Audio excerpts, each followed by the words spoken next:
विश्वामित्र, श्रीराम आणि लक्ष्मण हे तिघजण निघाले अहिल्याचा उद्धार करून. अहिल्याचा उद्धार केला. रामाने पायाचे धूळ उडली. अहिल्याचा उद्धार झाला.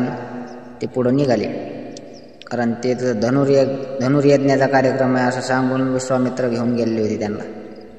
तर विश्वामित्र म्हणले, चला आता उशीर व्हायला आपल्याला, तिकडे धनुर्यज्ञाचा कार्यक्रम चालू आहे, धनुष्य उचलायचा कार्यक्रम चालू आहे, चला आपल्याला जायचे लवकर. गेले पुढं.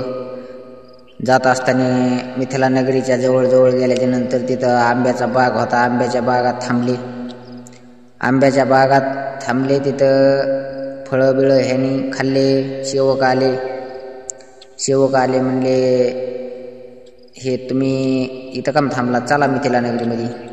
ते म्हणले, मिथिला नगरीमध्ये आम्ही येत नाही तर आम्हाला परवानगीशिवाय. ते म्हणले, परवानगी घेऊन येतो मी महाराजाकडून. सेवक म्हणले. गेले परवानगी घ्यायसाठी.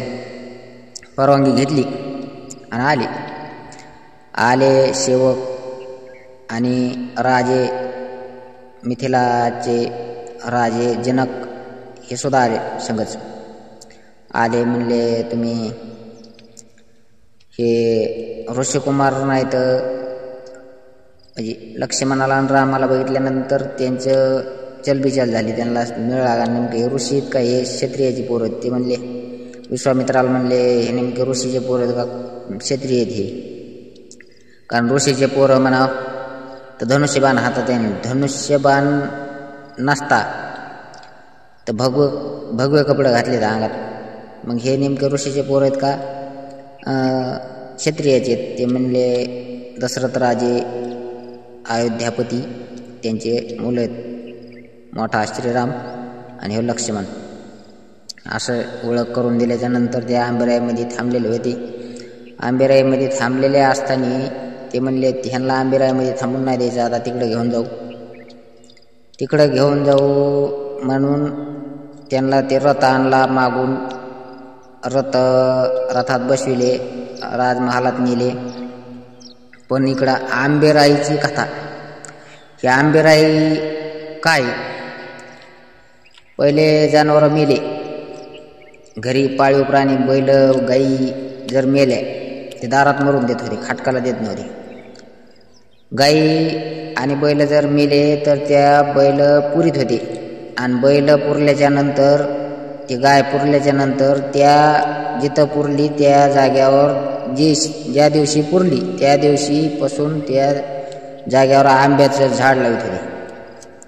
आंब्याचं झाड, जनावर जिथं पुरलंय बैल गाय तिथं आंब्याचं झाड लावलं की, आता ते झाड लावलं आणि झाड लावल्याच्या नंतर ते आलं तर ह्या आंब्यापेक्षा दुसरीकडे लावलेल्या आंब्यापेक्षा जिथं जनावर पुरलंय त्या आंब्याच्या झाडाला फळं जास्त लागत आहेत आणि गोड बी असते.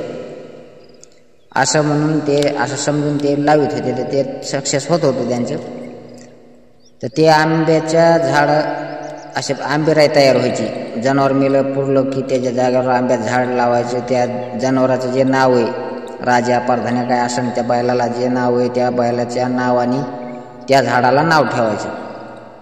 मग ओळख म्हणून आठवण बी त्या जनावराची, आणि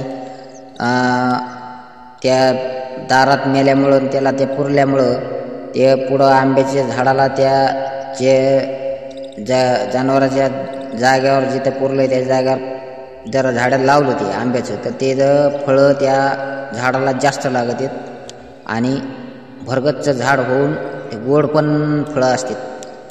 म्हणून ते झाड लावीत, ते अशा आंबेराई तयार होईत पहिले. आता काय आंबेराई नाही, जनावरं खाटकाकडे झालीत. गाय असो बैल असो खाटकाकडे जाईल. रामायण ऐकायचेच त्याच्यामुळं असते, वाचायचंच त्याच्यामुळं असते की ते जागवायचं कसं, आपल्याला जगायचंही कसं, आपल्याला वागायचंही कसं, आणि आपल्या संसारामध्ये सगळ्या प्रश्नाचे उत्तर रामायणामध्ये. म्हणून रामायण वाचायचं ऐकायचं असते. हे म्हणते रोजच ऐकते, सीता नेली रावणाने, ती आणली माघारी, पुन्हा सेतू बांधला आणि हे कुठं त्याने राज्य ठुलन भरतानी ते हे केलं. हे असे नुसते तोडगे हाणार लोक आहेत. पण रामायण वाचल्याच्या नंतर काय फायदा आहे हे आपल्या फायद्यासाठी रामायण आहे. आपल्या सगळ्या जीवनातल्या प्रश्नांची उत्तरं रामायणात आहेत, म्हणून रामायण वाचावं लागत असते. तर ते आंबेरायामधून श्रीराम, लक्ष्मण आणि विश्वामित्र गेल्याच्या नंतर तिथं सीता स्वयंवर महादेवाचा धनुष्य, पिनाक नावाचा धनुष्य परशुरामाने ठेवलेला, परशुराम अवतार कथामध्ये मी सांगितलेले. पिनाक नावाचा धनुष्य रावणाजवळ ठेवला नव्हता, परशुरामाने त्या जनक राजाजवळ ठेवला होता. जनक राजाच्या नगरीमध्ये ते पिनाक नावाचा धनुष्य ठेवला, तर ते नंतर सीता तिथं प्रगट झाली. रानामध्ये पेटीत होती सीता, म्हणून तिला धरतीची पोरगी असं म्हणजे सांगितलेलं, पृथ्वीची पोरगी. तर ते नंतर राम लक्ष्मण ते पिनाक नावाचा धनुष्य धनुर्यज्ञाचा कार्यक्रम, सगळे राजे महाराजे रावणा सगट आला, सगळ्याला कोणाला धनुष्य उरला ना, कोणालाच धनुष्य उचललं नाही. धनुष्य एक सुधा पराक्रमी राजा नव्हता ते धनुष्य उचलायला. हात लावायला रावण उचललं, रावणाने छातीपोत नेलं, रावण बोकांडीवर घेऊन पाडा धनुष्य.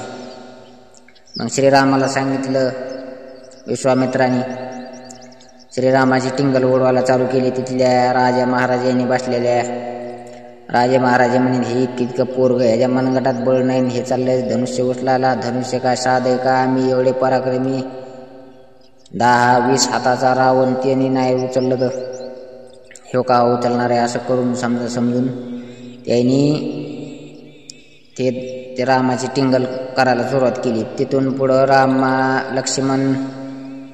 लक्ष्मणाला राग आला, लक्ष्मणाला लय खूप राग आला. तर त्यांनी ते काय केलं, रामाने धनुष्याला ते दर्शन घेतलं. धनुष्याचं दर्शन घेतल्याच्या नंतर जसा हात लावला तसा हातात धनुष्य वर घेतला, उचलला, सगळीकडे जय जयकार. आणि धनुष्य उचलल्याच्या नंतर धनुष्याला ते प्रत्यंच्या चढवायची होती, म्हणजे दोरी लावायची होती. ती दोरी लावायच्या टायमाला ते धनुष्य ताणलं, दोरी ताणली तसे ते धनुष्य महादेवाने आज्ञा दिली, याला तोडून टाका, ह्याचं काम संपलं आता तुमच्या हाताने. तुमचं जोपर्यंत अवतार तिथं संपन्न, तुमच्या जिथं ज्या गोष्टीचे उपयोग नाही ती गोष्ट लगेच तोडून टाकायची, म्हणजे ती ठेवायची नाही, असं ते रामायणात सांगितलेलं आहे. तर ते धनुष्याचं काम झालेलं आहे. आता ते सीता स्वयंवर, सीता फक्त तुमचं लग्न करून द्यायसाठी ते धनुष्य तिथं होता, आता त्याला मोडून टाका, असं महादेवाने आज्ञा दिली. ह्यांनी धनुष्याला प्रत्यंच्या लावायच्या टायमाला ते धनुष्य पिरगळलं, मोड की परशुराम आले.